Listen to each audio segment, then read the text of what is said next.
높은 하늘에 V자형으로 아름답게 날아가는 기러기대를 본 적이 있습니까? 기러기대들은 태평양 한가운데를 날아가거나 아니면 아주 큰 산맥을 넘어갈 때에 대단히 소리를 힘있게 지른다라고 합니다. 많은 경험과 힘을 가지고 있는 부모 기러기들이 앞장서고 어린 새끼들은 뒤에 서면서 뒤에 있는 새끼들이 아빠 힘내세요, 엄마 용기를 내세요 라고 그렇게 소리를 지른다라고 하는 것입니다. 아마 한국산 기러기는 이렇게 노래할 것입니다. 아빠 힘내세요, 우리가 있잖아요. 아마 그렇게 했을 것입니다. 우리 이선희 주사님 피일이 통했는지 같이 따라 부르는데, 그렇게 서로 격려와 칭찬과 사랑을 나누면서 그 머나먼 여행을 하게 된다라고 합니다. 그러면 서로 대단한 힘을 얻게 된다는 것입니다. 그래서 폭풍을 넘어가고 험한 산맥을 넘어가게 됩니다. 반대로 평원을 날아갈 때에는 경험이 없는 새끼들을 앞장 세워가지고 지도력을 키우게 된다고 합니다. 야, 너도 잘 날아가는구나, 너도 잘 하는구나, 그렇게 끊임없이 격려를 쏴댄다는 것입니다. 그렇습니다. 격려와 또 사랑이라고 하는 것은 생명과 공동체를 든든하게 만드는 기초입니다. 그러므로 오늘 이 시간 예배를 드린 가운데서 하나님의 격려를 받으시기를 축복합니다. 하나님의 사랑을 받으시기를 축복합니다. 그리고 자신의 이기주의에서 벗어나서 서로를 격려하고 사랑하십시오. 아무리 좋은 사람이 만났다라고 할지라도 함께 살아가기 위해서는 또 다른 기술이 필요합니다. 무작정 노력한다라고 해서 되는 것이 아닙니다. 함께 살아가는 어떤 기술이 필요합니다. 지금 우리에게는 사랑이 필요하고 격려가 필요합니다. 용기가 필요합니다. 사랑과 격려는 영혼의 산소와도 같은 것입니다. 이 시간 살아가면서 이 칭찬과 격려의 말 한마디가 사람을 변화시킵니다. 그렇기 때문에 오늘 이 시간 세상에서 지치고 상처난 내 영혼에 하나님으로부터 격려와 사랑을 받을 수 있기를 축복합니다. 그리고 다시 일어나서 내 가족과 내 이웃, 내 공동체를 하나님의 격려와 사랑으로 세워갈 수 있기를 축복합니다. 우리 계속해서 사순절에 십자가 사건과 관련된 인물들을 살펴보고 있습니다. 오늘 본문의 말씀 보면 예수님께서 십자가상에서 죽음을 당하게 된 결정적인 인물 가운데 안나스와 가야바라고 하는 두 제사장이 있습니다. 본문에서도 그들에 의해서 예수님을 흉계로 잡아 죽이는 음모가 시작되었다는 내용을 기록하고 있습니다. 사실 성경 기자는 예수님의 생애를 소개하면서 이 두 사람의 소개와 함께 시작했다는 사실을 우리가 주목해서 볼 필요가 있습니다. 누가복음 3장 1절에 보면 세례 요한이 광야에서 공식적으로 활동하기 이전의 시대적인 상황을 설명하면서 2절에 보면 이렇게 기록하고 있습니다. 우리 2절을 다 같이 읽도록 하겠습니다. 같이 읽습니다. 시작. 안나스와 가야바가 대제사장으로 있을 때에 하나님의 말씀이 빈들에서 사가랴의 아들 요한에게 임한지라.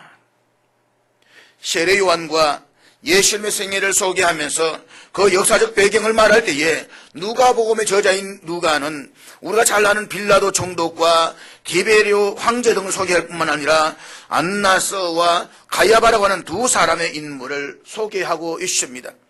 그렇게 함으로써 예수님의 지상사역의 드라마를 시작하고 있다는 사실을 우리가 주목해서 볼 필요가 있습니다.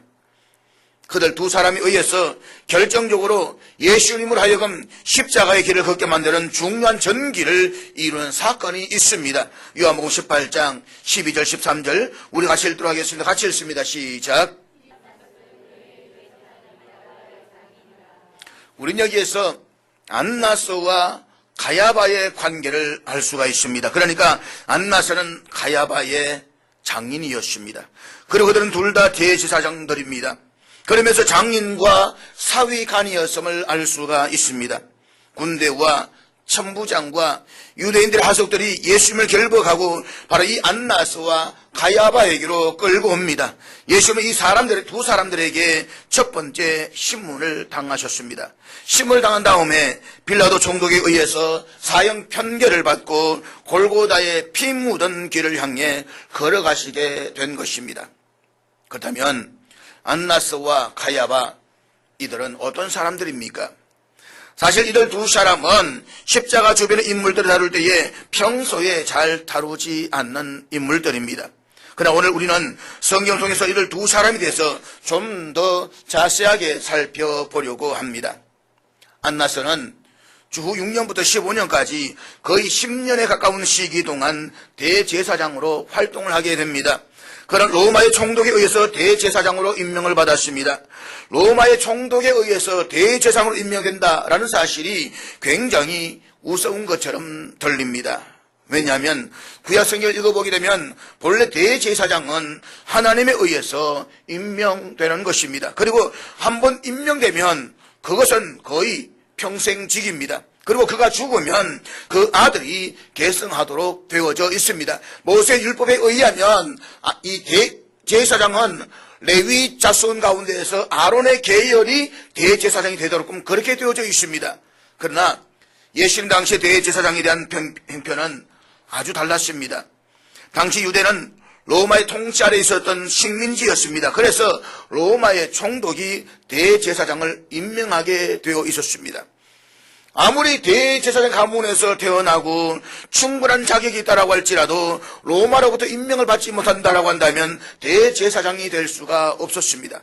그리고 한번 대제사장이 되고 난 이후에는 로마 총독이 언제 자신을 해임시킬 수 없는 그런 처지에 있었다는 것입니다. 다시 말하면 로마 총독의 마음먹기에 따라서 1년 만에 바꿀 수도 있고 6개월 만에 바꿀 수 있는 것, 그것이 바로 대제사장이었다는 것입니다. 그렇기 때문에 신약시대 대제사장은 평생직이 아니었습니다. 구약에서처럼 대제사장이 한번 임명되면 평생 활동했던 것이 아니라 언제든지 로마 총독에 의해서 해임될 수가 있었습니다. 그러므로 자연히 이 당시 대제사장이 되려면 로마 총독과 화친해야만 합니다. 그런 관계를 맺고 있지 않으면 대제사장의 역할을 할 수가 없었던 것입니다. 로마의 권력에 아부하는 건성이 없이는 결코 대제사장으로 취임할 수도 없고 또 그 권한을 지속할 수도 없었던 것이 그 당시의 형편이었습니다. 그러나 안나스는 거의 10년간 대제사장으로 세도를 누렸습니다. 그러다가 발레리우스 카라투스 총독에 의해서 해임을 당합니다. 그렇지만 이상한 사실은 그가 대제사장직에 해임되었음에도 불구하고 그의 영향력은 그 이후에도 아주 상당히 오랫동안 지속되었다라고 하는 것입니다. 그가 대제사장직에서 물러난 지 2년 후에는 자신의 아들이었던 엘르아젤이 다시 대제사장으로 임명이 됩니다. 우리는 자연히 그 막후에 아버지의 영향력이 얼마나 컸을까를 짐작할 수가 있습니다. 그러나 1년 후에 다시 그의 안나스의 아들 엘르에젤이 대제사장 자리에서 해임을 당합니다. 그런데 거기에서 끝나지 않고 다시 안나스의 사위였던 가야바가 대제사장의 자리에 앉게 됩니다. 예수님을 신문했던 바로 그 대제사장이 바로 그 가야바인 것입니다. 가야바는 주후 18년부터 36년까지 약 18년 동안 대제사장의 자리에 있었습니다. 정치적으로, 종교적으로, 사회적으로 대단히 막강한 영향력을 쥐고 있었던 대제사장의 자리를 18년간이나 고수하고 있었다고 하는 사실은 그의 실력을 충분히 짐작하고도 남는 일입니다. 그것이 어떤 실력이든지 그의 지략이나 업무이든지 그의 정치적 관계이든지 하여튼 18년간이나 그 어려운 자리를 지키고 있었다라고 하는 사실 하나만으로도 우리는 가야바에 대해서 좋은 의미이든지 나쁜 의미이든지 간에 뛰어난 성격의 단면을 짐작할 수가 있는 것입니다. 그러나 가야바가 그 자리에 있었을 때에 안나스의 영향이 상쇄되었다라고 말할 수는 없습니다. 가야바를 앞세우고 사실은 그 배후에서 안나스의 영향력이 작용하고 있었습니다. 예수님이 고난을 받으실 그 당시의 대제사장이 가야바였습니다. 그럼에도 불구하고 군인들은 예수님을 안나스에게 먼저 끌고 갑니다. 우리 이 사실을 그대로 지나쳐서는 안 될 것입니다. 그 후에도 안나스의 집안의 영향력은 계속됩니다. 가야바 이후에도 안나스의 5 아들이 자신의 사위였던 가야바의 뒤를 이어서 대제사장의 자리에 계속 취임을 하게 됩니다.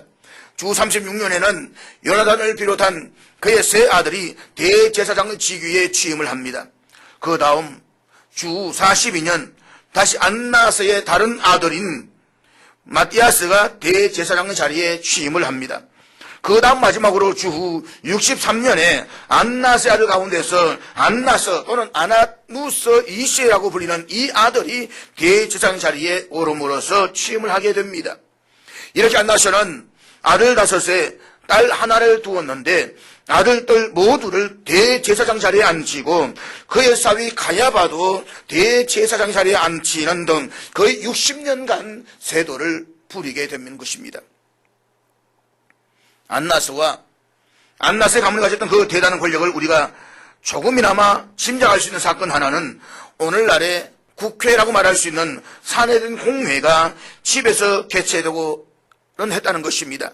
어떤 학자들은 성경이나 문서 가운데서 집이라고 기록되어 있지만 이것은 집이 아니라 관저였을 것이다 라고 말하는 사람들이 있습니다. 어쨌든 우리 그런 배경을 통해서 이 안나스의 가문이 미치고 있었던 정치적, 종교적, 사회적 영향력을 가히 짐작할 수가 있는 것입니다. 뿐만 아니라 마태복음 26장에 보면 가야바의 권력도 대단했다는 사실을 알 수가 있습니다. 거기에 보면 가야바의 집에서 공회가 모여 있었다는 사실을 우리가 알 수가 있습니다. 그만큼 굉장한 역할을 했던 사람이 바로 가야바였습니다. 그만큼 굉장한 역할을 했다. 물론 안나스의 가문에서 대제사장의 자리에 앉은 사람이 많았지만 공식적으로 그들을 대표하고 있는 대제사장은 바로 이 가야바였습니다. 자신의 장인이었던 안나스의 뒤를 이은 것입니다. 한마디로 말하면 안씨와 가씨의 가문이 60년간 통치했다는 것입니다. 안씨, 우리 교회 안씨하고 다른 안씨입니다. 여러분, 우리가 이 대제사장이라고 하면 우리 제사를 드리는 종교적인 영역에만 국한되어서 영향력을 행사하는 사람으로 생각하기가 쉽습니다. 그러나 그 당시의 대제사장은 단순히 종교적인 영향뿐만 아니라 사회적으로 정치적으로도 대단히 중요한 영향을 행사했던 사람이었습니다. 대제사장에게는 무엇보다도 죄수에게 사형 판결을 내릴 수 있는 권한이 있었습니다. 그런데 로마의 지배하에 있으면서부터 대제사장이 사형 판결을 내릴 수는 있지만 총독의 승인이 없이는 사형을 집행하지를 못합니다. 그래서 십자가 사건에 관련되는 또 한 사람의 인물이 등장하는데 그 인물이 바로 우리가 앞서 살펴보았던 빌라도 총독입니다. 가야바와 안나스는 예수님을 죽이기를 원해서 사형 판결을 내렸습니다. 그리고 빌라도는 사형 판결을 결재해서 예수님을 십자가에 못 박게 내어줍니다. 어쨌든 우리는 이런 배경 속에서 안나스와 가야바의 막강한 영향력을 짐작할 수가 있습니다. 유명한 유대 역사학자였던 요세푸스는 안나스의 권력에 대해서 말하기를 유대 역사상 그 어느 누구에게도 없었던 막강한 정치적인 특권을 누렸다라고 기록을 하고 있습니다. 그런데 그들이 왜 예수님을 십자가에 못 박이 죽이도록 배후에서 조종해야만 했을까요? 우리 이 질문에 특히 초점을 맞추어서 생각을 해보려고 합니다. 안나스와 가야바, 이들이 예수님을 죽이는 일에 결정적 역할을 했던 중요한 이유가 도대체 무엇입니까? 그것은 한마디로 말해서 자신의 욕심 때문이었습니다. 오늘 우리는 이들이 예수님을 죽이고 했던 욕심에 관해서 3가지 측면에서 함께 살펴볼 수가 있는 것입니다. 첫째로 가족에 대한 욕심입니다. 어떤 학자는 이 가야바라는 인물에 대해서 말하기를 이 사람이야말로 가족 편애주의의 노예였다라고 말하고 있습니다. 안나스와 가야바는 자기 가족과 자녀들에 관해서 지나칠 정도의 이기심과 편애를 가지고 있었습니다. 이것이 바로 십자가의 비극 배후에 있었던 욕심의 한 측면인 것입니다. 못 살던 사람이 어느 날 권력을 잡으면 그 사람을 중심으로 주변 친척들이 이 권력에 편승하게 됩니다. 그것이 바로 안나스에서 가야바로 이어지는 권력의 실체였다라고 볼 수가 있는 것입니다. 그러므로 사람이 역사에 제대로 기여하는 훌륭한 인물이 되기 위해서는 소위 가족 편애주의라는 가족적 이기심을 뛰어넘어야만 하는 것입니다. 아마도 그런 의미에서 예수님께서는 제자들을 부르실 때에 다음과 같이 말씀을 하셨던 것입니다. 누가복음 14장 26절 말씀 우리 한번 같이 읽도록 하겠습니다. 다 같이 읽습니다. 시작.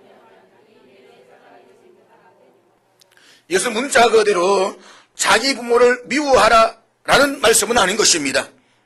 그러나 이들이 정말 그리스도의 제자가 되고 하나님의 나라를 위해서 일하기를 위해서는 우선순위를 부모나 형제, 자매보다도 하나님 나라에 두어야 한다는 것입니다. 이기심까지도 뛰어넘을 수 있어야 한다는 것입니다. 그렇지만 안나스와 가야바는 나라를 가족보다 우선순위에 놓는 일을 하지를 못했습니다. 그러나 여러분, 가족에 대한 이기적인 욕심은 비단 안나스와 가야바에게만 있었을까요? 효를 중심으로 살아가고 있는 유교 문화 속에서의 우리 민족에게는 가족주의의 폐해가 그 어느 민족보다도 더 무섭게 자리를 잡고 있는 것이 사실입니다. 그래서 가족 가운데 누군가가 출세를 하게 되면 그 사람을 중심으로 가족 이기주의가 형성이 되는 것입니다. 옛날에 자식들이 보통 7남매, 8남매를 놓습니다. 그 가운데 하나만 출세시키는 겁니다. 그러면 출세가 되면 그 아이를 중심으로 해서 그 아이가 온 형제를 다 끌어올려서 다 요소에 잡아넣게 되는 것입니다. 이게 바로 효문화의 중심에 나타났던 유교의 폐단이었다라고 이야기를 하는 것입니다. 그리고 이것을 우리는 소위 상명주의를 낳게 된다라고 이야기를 합니다. 상명주의, 다시 말하면 입신양면으로 부모의 이름을 드러내는 것이 효도라고 생각해서 관직에 오르기만 하면 그 관직을 중심으로 가족을 넘어서서 일가 친척에게까지 매관매직을 일삼았다는 것입니다. 결국 그것은 사회와 국가의 공익에 대한 관념조차 말살시켜버렸다라고 말할 수밖에 없는 것입니다. 그러나 여러분, 그렇다라고 해서 가족을 사랑하지 말라는 이야기가 아닌 것입니다. 그러나 우리의 가족의 사랑에 대한 가족의 범죄를 벗어나지 못한다라고 한다면 그것은 아직도 우리가 이기심의 영역 안에 머물러 있다는 것입니다. 우리가 자식을 사랑하면 엄격하게 말해서 나 자신을 사랑하는 것입니다. 결국 우리는 모두가 우리의 자녀를 우리 자신의 연장으로 보는 것입니다. 그런 의미에서 자식들을 사랑하는 것이라고 한다면 아직도 우리는 이기심을 뛰어넘지 못하고 있는 것입니다. 정말 나를 구원하신 예수 그리스도를 사랑하며 그 구원의 목적을 전하기를 원하며 하나님의 나라가 그토록 소중한 것이라면 우리는 나와 내 자녀, 그 내 부모와 가족을 뛰어넘어서 보다 큰 하나님의 나라를 위해서 헌신할 수가 있어야만 합니다. 이것이야말로 예수님께서 자신을 따라오기를 원했던 모든 제자들에게 요구하시는 가장 강력한 조건 가운데 하나였던 것입니다. 가족에 대한 사랑을 초월하지 못한 이것이 결국 안나스나 가야바의 결정적인 실패의 요인 가운데 하나였습니다. 이 가족에 대한 욕심, 자식에 대한 욕심, 이 욕심을 초월하지 못한 이것이 예수님의 십자가의 비극과 연결되어 있다는 사실에 우리는 주목해야 되는 것입니다. 둘째로 권력에 대한 욕심입니다. 권력에 대한 욕심. 안나스와 가야바는 우리 앞에서 언급했던 권력의 맛을 한번 맛보기 시작하자 거기에서 영영 헤어나오지를 못했습니다. 그래서 이들은 계속해서 로마와의 관계를 유지하기 위해서 끊임없이 로마에 아부해 왔을 것입니다. 권력에 아부하다가 급기야는 권력의 노예가 되는 운명을 피할 수가 없는 것입니다. 그러나 어느 누구나가 어떤 사람의 권력의 노예가 되기 시작하면 그 순간부터 그는 더 이상 지도자가 될 수가 없는 것입니다. 그는 그 순간부터 착취자로 군림하기 시작하는 것입니다.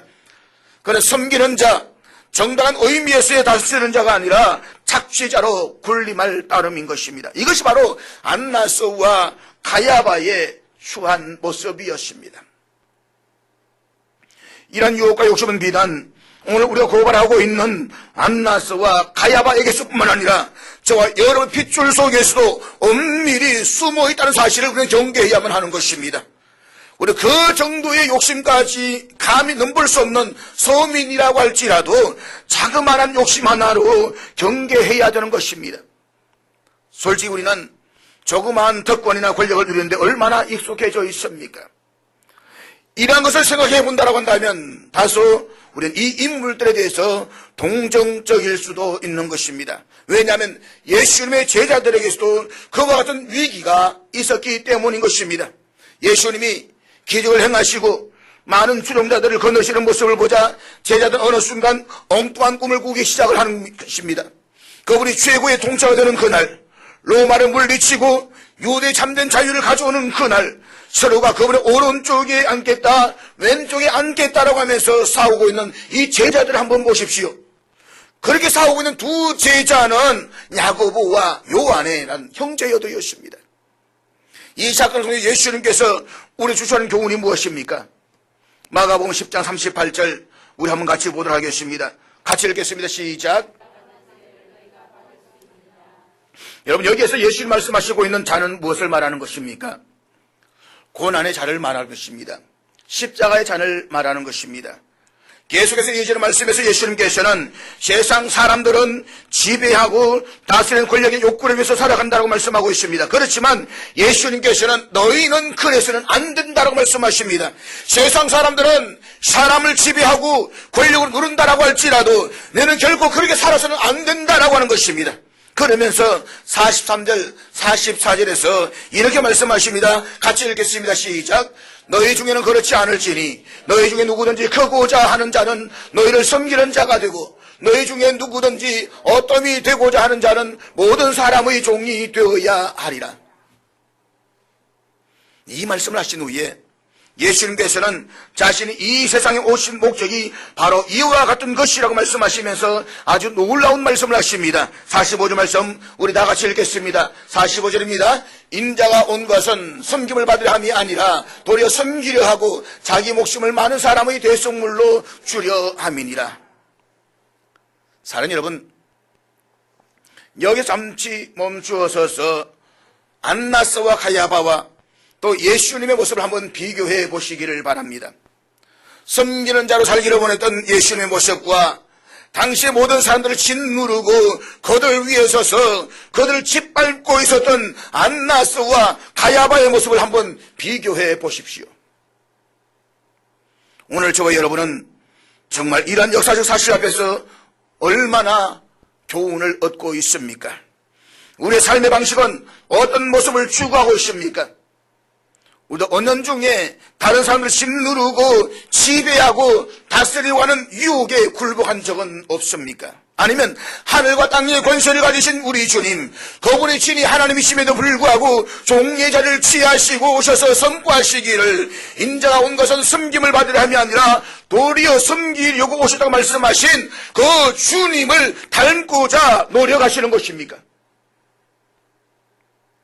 십자가 사건을 일으킨 원인 가운데 하나는 바로 안나스와 가야바의 권력에 대한 욕심 때문에 사실을 우리는 가볍게 여겨서는 안 되는 것입니다. 셋째로 돈에 대한 욕심입니다. 사랑하는 여러분, 여러분은 안나스의 가문이 어떻게 해서 그렇게 오랫동안 대제사장 장위를 유지할 수 있었다라고 생각을 하십니까? 바로 돈 때문에 그 권력을 유지할 수가 있었던 것입니다.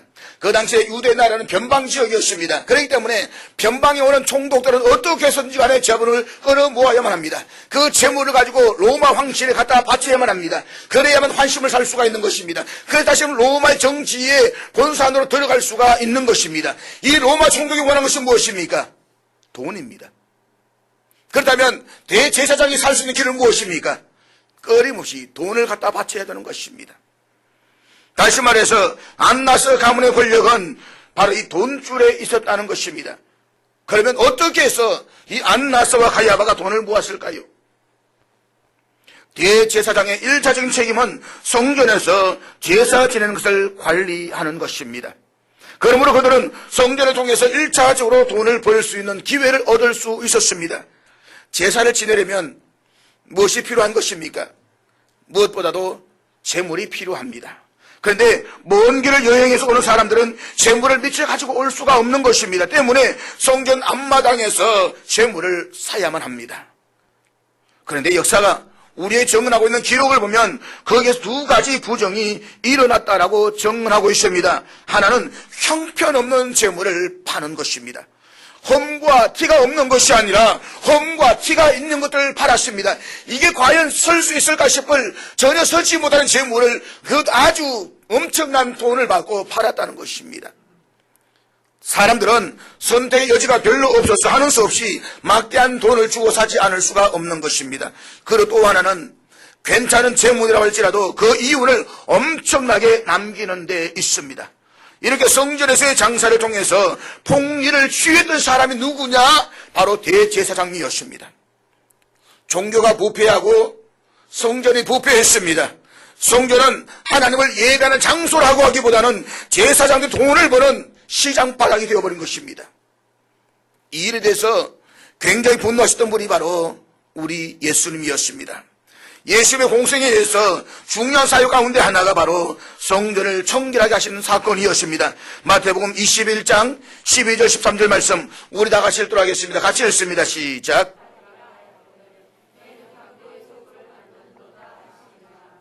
여기 이 사건 한번 상상을 한번 그려보시길 바랍니다. 예수님께서 성전을 청결하시는 작업을 했을 때에 제일 불만을 품고 또 가장 싫어했던 사람이 누구였을까요? 성전을 청결하시는 그 사건 앞에서 가장 거북하고 불편했던 사람이 누구였겠습니까? 바로 성전에서 막대한 이익을 얻고 있었던 제사장들이었을 것입니다. 그때부터 제사장들과 예수님의 관계가 아주 극도로 미묘하게 뒤틀리기 시작하는 것을 볼 수가 있습니다. 그리고 동일한 사건을 다루고 있는 마가복음과 누가복음에 보면 이 일이 있은 이후에 제사장들은 예수님을 죽일 것을 모의하기 시작했다라고 기록하고 있는 것입니다. 이렇게 십자가 사건의 배후에는 여러 가지 사건이 얽혀 있었습니다. 사실 안나스와 가야바가 결정적인 순간에 예수님을 십자가로 향하도록 그렇게 급작스럽게 흉계를 꾸민 것이 아니라 그 이전부터 예수님에 대한 질시가 시작되고 있었던 것은 사실입니다. 그러나 예수님을 십자가에 못 박혀 죽이려고 한 결정적인 사건은 예수님이 성전을 청결하게 하시는 그 순간부터 시작되었습니다. 이것은 모두가 다 돈 욕심 때문에 비롯된 것입니다. 그것이 유대 종교가 타락한 하나의 원인이었습니다. 그리고 그것이 중세시대에 교황과 교회가 타락했던 하나의 원인이기도 했던 것입니다. 그러나 나중에 예수님을 없애기 위해서 그 더러운 돈으로 한 사람을 매수합니다. 그 사람이 바로 가룟 유다였습니다. 마태복음 27장 1절 2절 말씀 우리 다 같이 읽도록 하겠습니다. 같이 읽습니다. 사실 어떻게 말하면 빌라도는 그 세태에 동조해서 할 수 없이 마지막 도장을 찍어준 것입니다. 예수님을 죽이기로 결정하고 업무하고 계획하고 십자가에 못 박도록 내준 것은 바로 대제사장 가야바였습니다. 우리 사도신경을 고백할 때마다 본디오 빌라도에게 고난을 받아 라고 말합니다. 그렇지만 솔직히 더 정확하게 말하면 이렇게 해야 더 정확한 표현일는지도 모르겠습니다. 안나스와 가야바에게 고난을 받아 라고 말입니다. 빌라도가 마지막 책임자여서 졸지에 예수님에게 고난을 준 자로 변신했지만 더 많은 책임은 바로 이 안나스와 가야바가 져야 할 것입니다. 그런데 놀라운 기적이 일어났습니다. 예수님이 부활하셨습니다. 그래서 너무 놀라서 이 소문을 진압하려고 합니다. 그래서 군병들에게 돈을 주어서 거짓 소문을 퍼뜨리게 합니다. 끝까지 돈에 관련되어 있는 가문, 그것이 바로 안나스와 가야바였다라고 하는 것입니다. 이처럼 돈을 주어서 부활의 소식을 막으려 했던 사람들이 바로 제사장들이었습니다. 하나님께 제사 드리는 사람들이었다는 것입니다. 그렇다면 사랑하는 여러분, 이들이 회개를 했다고 생각하십니까? 회개를 하지 않았다고 생각을 하십니까? 가룟 유다는 회개를 했습니까? 안 했습니까? 가룟 유다는 회는 했지만 개는 안 했습니다. 다시 말해서 그는 뉘우치기는 했지만 하나님 앞에 돌아오지는 않았다는 것입니다. 개그랑 또 개고기 좋아하는 사람도 개고기 상상한 사람인데 그 결정하는 것을 기억하시길 바랍니다. 보십시오. 가룟유다는 그래도 나름대로 가슴에 뉘우침이 있어가지고 정말 그것이 부끄러운 줄은 알았습니다. 그런데 이들 대제사장들 가운데에는 뉘우친 흔적조차도 없습니다. 그들은 맹목적인 현세 욕심 속에 휘말려서 헤어나오지를 못했다는 것입니다. 그들은 회개조차 없이 역사를 살았습니다. 그들이 회개를 하지 않았음을 우리 어떻게 알 수가 있습니까? 사도행전에 보면 나타납니다. 사도행전 4장에 보면 오순절 사건 이후에 성령의 충만함을 받아서 베드로를 비롯한 예수님의 제자들이 복음을 전하기 시작을 합니다. 그래서 성경을 읽어보면 그리스도의 부활의 가르침을 가장 싫어했던 무리가 있었는데 그게 누구냐? 바로 대제사장들이었다는 것입니다. 그러나 이들 대제사장들 그 센 핍박에도 불구하고 제자들이 선포하는 복음 앞에 믿는 사람 숫자는 점점 더 불어나기 시작합니다. 3,000명이 묻습니다. 5,000명 허다한 무리들이 큰 무리들이 예수의 부활의 메시지를 받아들였다는 사실이 성경에 기록되고 있습니다. 이 거대한 기독교 복음의 폭발이 예루살렘 성에 일어난 것을 보고 안나스와 가야바가 제자들을 붙잡아서 고문을 하기 시작합니다. 사도행전 4장 6절 7절 말씀 우리 같이 읽도록 하겠습니다. 같이 읽습니다. 시작.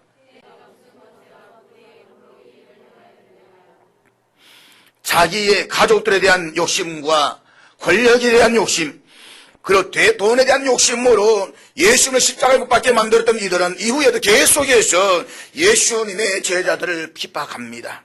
심지어 역사를 보게 되면 안나스의 마지막 아들이었던 안나스 2세는 예수님의 동생이었던 야고보를 죽이는 일에 결정적인 역할을 한 것으로 문서에 나타나 있습니다. 안나스 대제사장 가문은 이처럼 끝까지 그리스도의 복음의 원수로 머물러 있었습니다. 사랑하는 여러분, 이것은 얼마나 무서운 불행인 것입니까? 왜 이런 불행이 있었을까요? 돈과 권력에 대한 욕심 때문이었습니다. 그는 그 욕심에서 해방되지를 못했습니다. 결국 그는 구원받지 못한 것입니다. 그리고 하나님을 볼 수가 없었던 것입니다. 그러나 아마 지금도 저 뜨거운 지옥 속에 비참한 지옥 속에서 아직도 고생하며 영원히 살게 될 것입니다. 사랑하는 여러분, 우리 이 십자가의 드라마에 얽힌 안나스의 가문에 대한 이야기를 들으면서 어떤 교훈을 받아야만 합니까? 지금도 얼마나 많은 사람들이 자기 욕심 때문에 복음의 원수로 살아가고 있습니까? 얼마나 많은 사람들이 자기 욕심 때문에 하나님을 대적하고 있습니까? 그러나 이 사실 하나만은 꼭 기억했으면 좋겠습니다. 욕심이 잉태한 적 죄를 낳고 죄가 장성한 적 사망을 낳느니라.